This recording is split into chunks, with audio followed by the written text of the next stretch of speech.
Welcome, friends, to Crazy Women Country, where women's voices matter. We bring you the greatest female voices in the music industry, from the artists, songwriters, and producers, to managers and executives, and all the women who make the music industry what it is today. Thank you for joining us.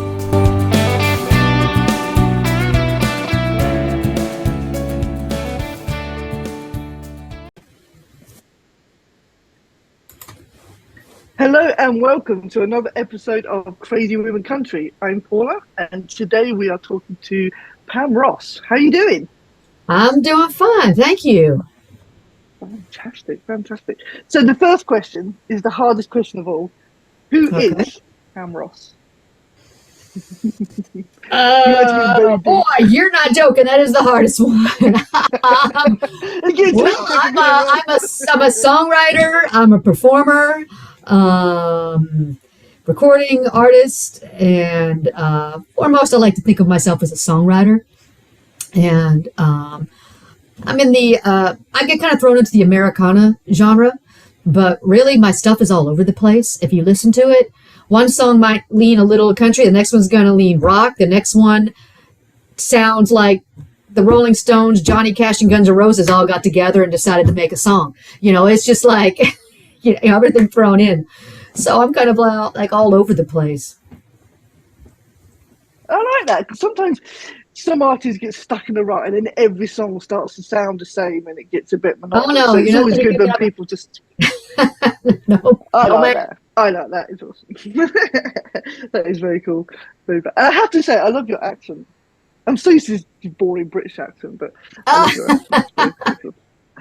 Very, very cool. Okay, so tell us about your newest CD, When Therapy Fails. What a great name for an album. Thank you. Thank you for getting the humor. Thank you.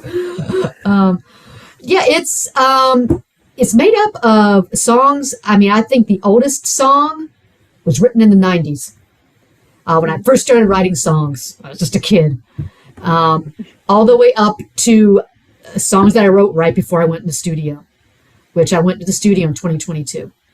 So I just kind of went back and I was like, this song was good. It just needs some rewriting. Like Two Shots of Tequila, which is my second highest streaming song, and it was number 12 on Cashbox magazine charts.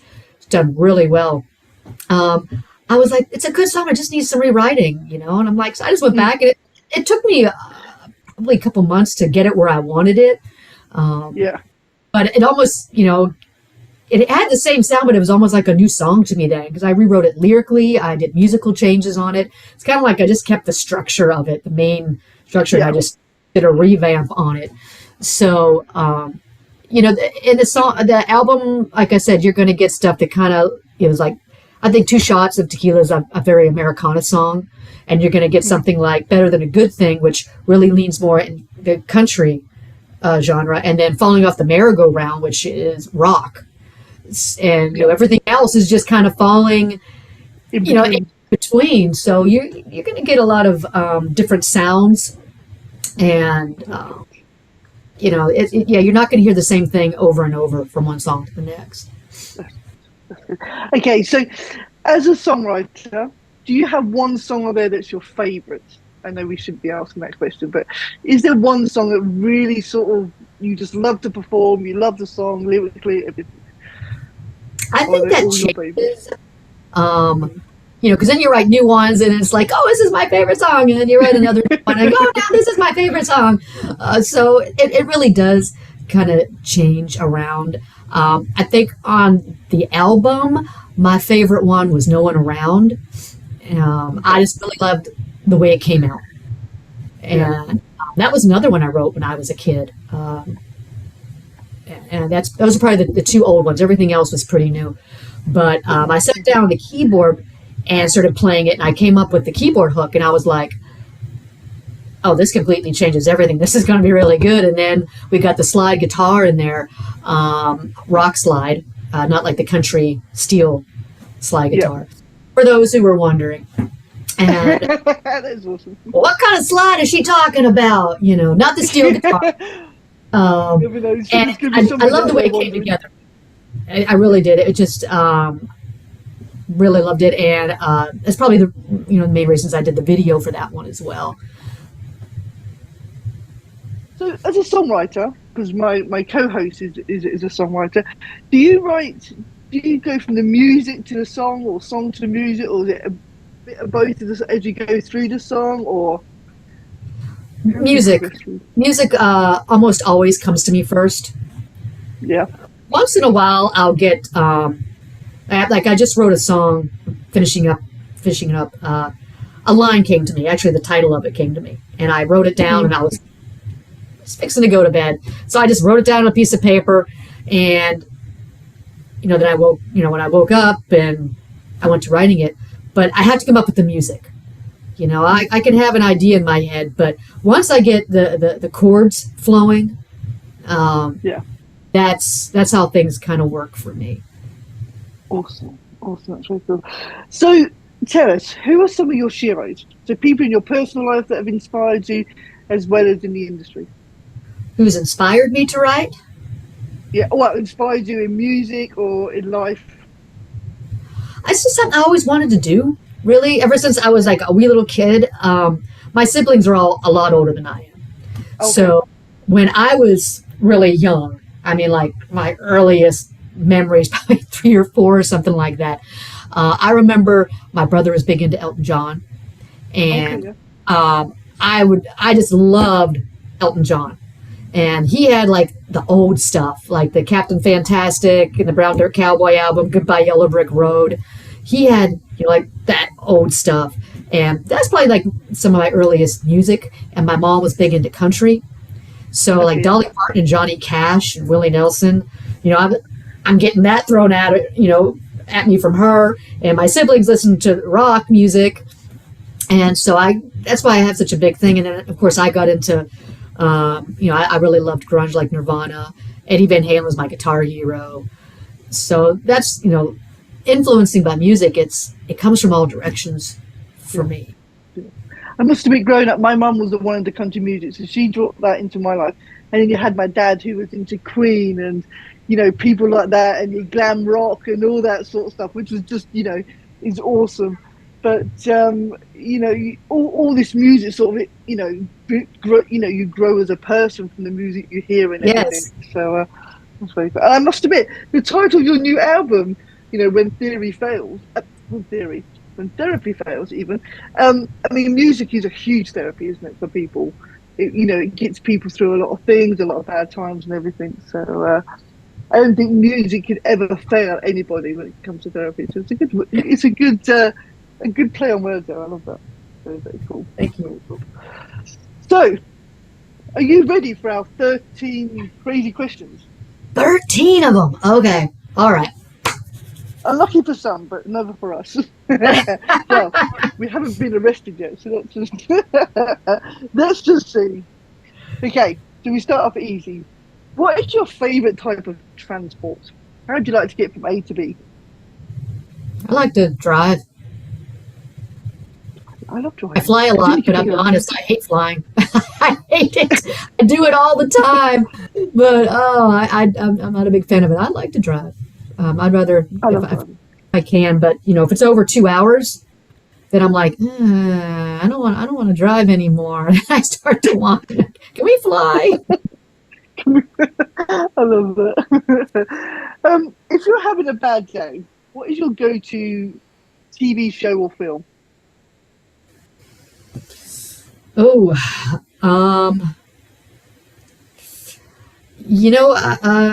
we kind of have our shows that we watch, and we watch them until they're over, and then we just kind of go on to something else. Oh, okay. You don't watch them again. Okay, right now, I wish I could watch From. I'm waiting for the next episode of that. I don't know if y'all have that, but I think it's Netflix or Hulu. Oh, I'll have to check it out. But yeah, you have to check it out. From. Oh my, it's scary. It's awesome. And so I'm waiting for the season. I found out it got renewed, so I was all excited for that. Oh, I love that. So it's not. I'm looking for it. Out. But there's different shows like that we watch and then they're over, and it's like, what do we do now? I know, it's horrible, isn't it? That's the problem with Netflix. You can just watch the whole season, and then it's like, No. We just finished watching Deadlock. I don't know if you've seen that. That was really funny. I just kind of picked it one night. I thought it was a movie and it was a series, and I'm like, I really wanted to watch a movie tonight. It was like a Friday night or something, and she's like, well, you went through all the trouble finding something. Let's just watch it. It was so funny.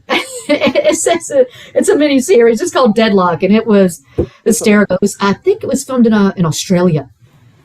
Oh, okay, that'd be cool. I have to check that out. Cool. Okay, if I came to you with a dead body, would you know a good place to hide it? Yeah.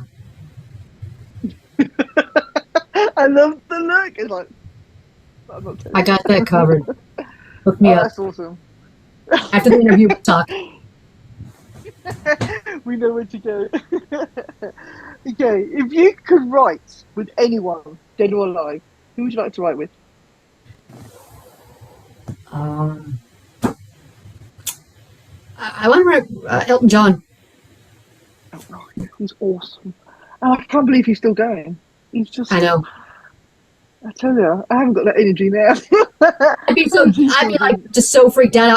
I was in the room with him. I wouldn't even be able to write though. I'd be like, it's Elton. It's Elton. Yeah. Okay, if your life was a reality show, what would you be called?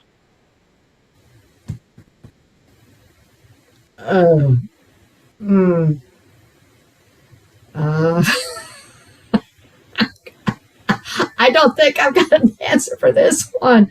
I don't know.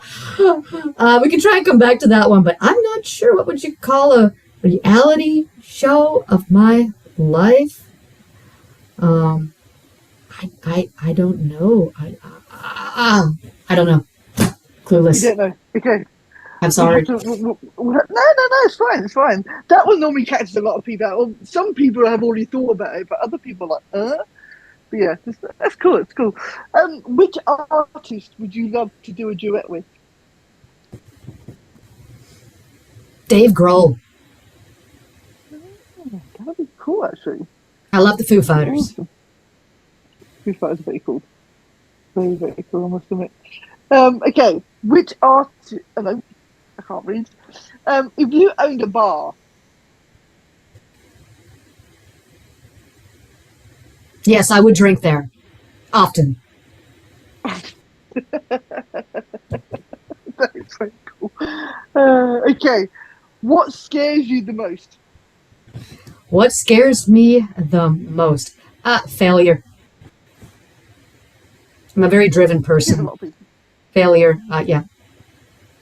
You have to be driven in that industry. You have to be driven in the music industry. Yes. You can't be someone who, you've got to be pushing yourself all the time. Okay, what would be your plan for a zombie apocalypse?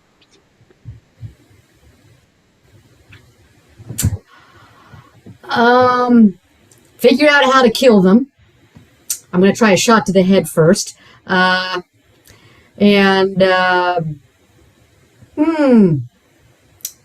Stock up on food.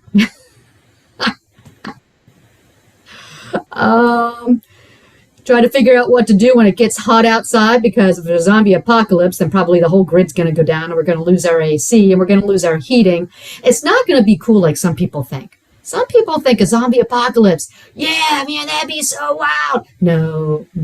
It'd be really hot in the summer, really cold in the winter, and couldn't go out to eat. And there's no grocery store down the street. It would suck.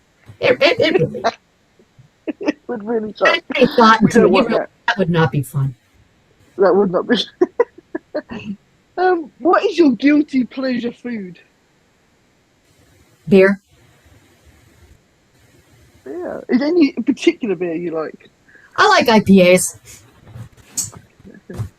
Cool. It's got a lot of calories though, so I can't, really drink it during the week. Gotta, just have it on the weekends. But yes. I'm assuming it's alcoholic and not these non-alcoholic ones. Oh no, it has alcohol. Yeah, good stuff. Don't do this non-alcoholic stuff. Okay. What's the weirdest thing in your fridge? Weirdest thing in the fridge? I don't know for certain, but if there is something weird in our fridge, I'm sure my wife's the one who put it there. I love that. Blame the other half. That's very cool. Okay, what three things would you always have with you? No matter where I go? What three things would you always have with you? Really? My ID, my phone, my house keys. Perfect. I must admit, the number of people who say they've always got their guitar, their phone, or something else with them, nobody ever mentions their house keys. Something. Well, you know, when you said no matter where I go, so I'm thinking when I go to the grocery store, I don't take my guitar. You know, when I go out to dinner, I don't take my guitar, but I always have my phone, I always have my ID, and I always have my keys. There you go, see? Okay, last question. Last question. If you could visit anywhere in the world, where would you like to go? I could visit anywhere. Anywhere in the world. Where would you like to go? Ireland.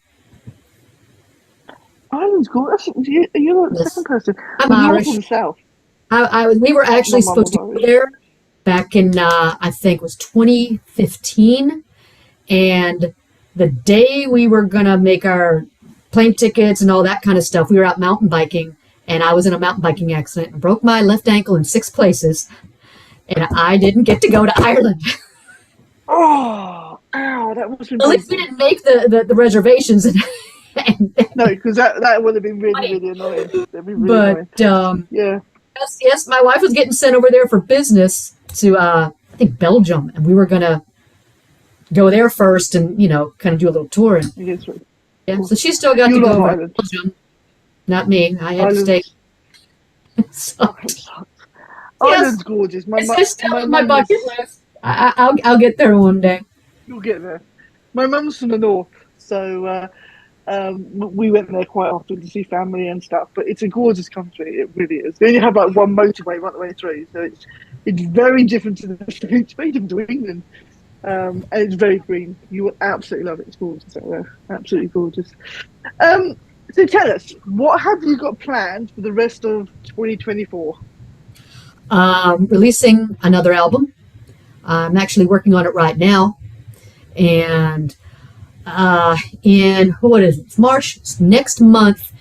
We're going to re-release the first single from "When Therapy Fails," because when I released it, I wasn't with MTS. I wasn't signed, so I had just released my third single, "No One Around." So we're going to go back and we're going to re-release "Fire in the Hole" and "My Kind of Ride" under the label to get that a lot more exposure. And then at the end of the summer, we'll probably start releasing my next record, one song at a time. We'll do it the same way. And the name of that album is going to be "Outside the Box." And, Outside the Box. So then, yeah, I'll be releasing songs, for the rest of the year. Yeah. Cool. It's going to be fun. Are you touring as well this year, or is it just going to be? No, on the album? I need someone to help me set up a tour. If you're out there and you can help me do that, please. I would love to. We need help. I do. That's one thing that my label doesn't do. That MTS is phenomenal. I couldn't say enough good things about them. But the one thing they don't do is they don't help me set up touring. And really, when you're an indie artist, Easy. it's very hard. You need someone who has the contacts to get you in places. So that's on my list to do for 2024. We'll see if I know I'll get the album done. We'll see if I can get the tour part Everything done. else. That is awesome. So we're looking forward to the album. That's going to be absolutely fantastic. And I know MTS will contact us with every single, because they always do, which is fantastic. So roll on the new album. Can't wait. So thank you very much for joining us. Thank you for having me on. It was great.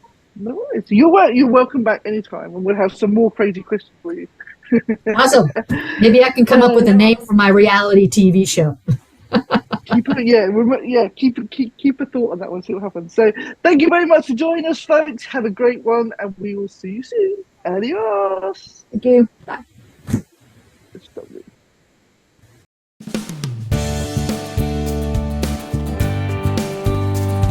If you enjoyed today's episode of Crazy Women Country, don't forget to give us a thumbs up.